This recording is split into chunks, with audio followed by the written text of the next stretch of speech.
Okay, I'm pro infrastructure.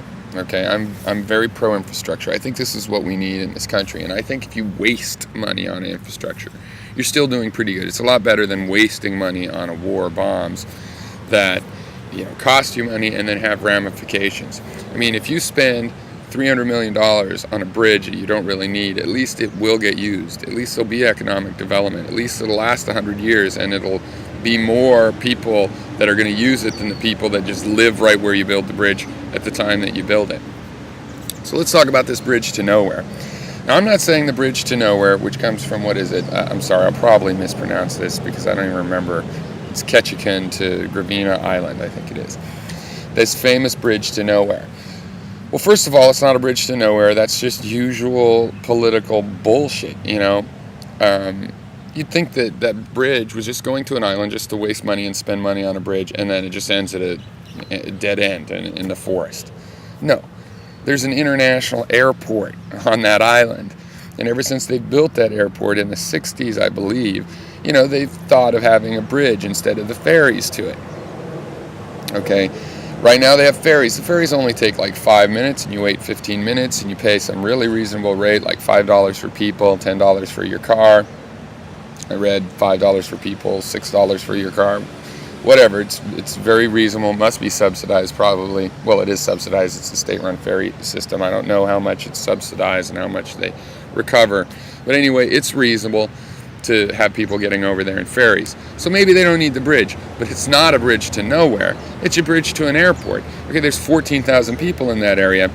Spending 250, some people say as much as $400 million on that bridge, it might not be worth it, okay? But,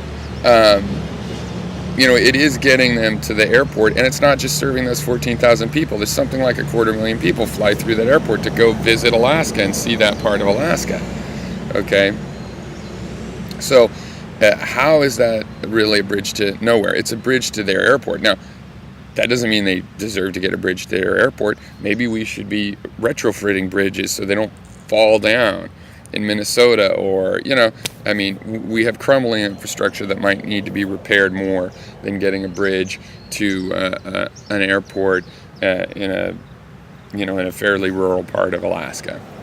Fine. But why are we discussing it as a bridge to nowhere? And since it's infrastructure, it would be a much less of a mistake to build something like that than it is to go waste money on a preemptive war where the results are just going to be that we piss people off against America even more than they are already. So I think it's an unfortunate the way we're having this debate. See, we should be debating whether those people need a bridge and whether it's going to be beneficial, whether over 100 years we actually save money or not spending this investment. But we're not. We're discussing this bridge to nowhere. And I've talked to a lot of people that are really angry about that wasteful bridge to nowhere, have no idea that their airport is over there. It's been represented to them as nothing but pork, nothing but a way to get $240 million into the state. Even if you did that, that money would go to the construction workers, it would go into that local economy. But it is more than that, They have a lot of tourists coming to Gravina Island just to get to that part of Alaska. With a bridge, they could actually develop recreation on Gravina Island. And the other thing is, why'd they build their airport on that island?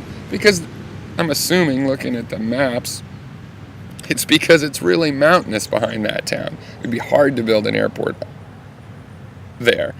And there was flat spaces on the island. So how many millions did they save building the airport over there? These things are what we should be debating when we're discussing an infrastructure project, not just characterizing it as a crazy boondoggle. And why do the American people accept that so much and not dig deeper? At the same time that we've spent almost $500 billion on this war in Iraq. And it's a war to nowhere. So I just wish we could have political this is why politics pisses me off so much, is that, at this point everybody thinks, if I bring this up among, leftists, now that this is being used against McCain and Palin, they don't want to discuss it. They don't want to hear that maybe there's a reason to have that bridge, because they got a little political point, and they want to push that point. So they don't want to know any truths that dull that point, and it's like, that's frustrating. Let's talk about the truth. Let's talk about reality. Let's talk about real points. Just if we have something we can politically score with is not good enough, okay, for our discussions.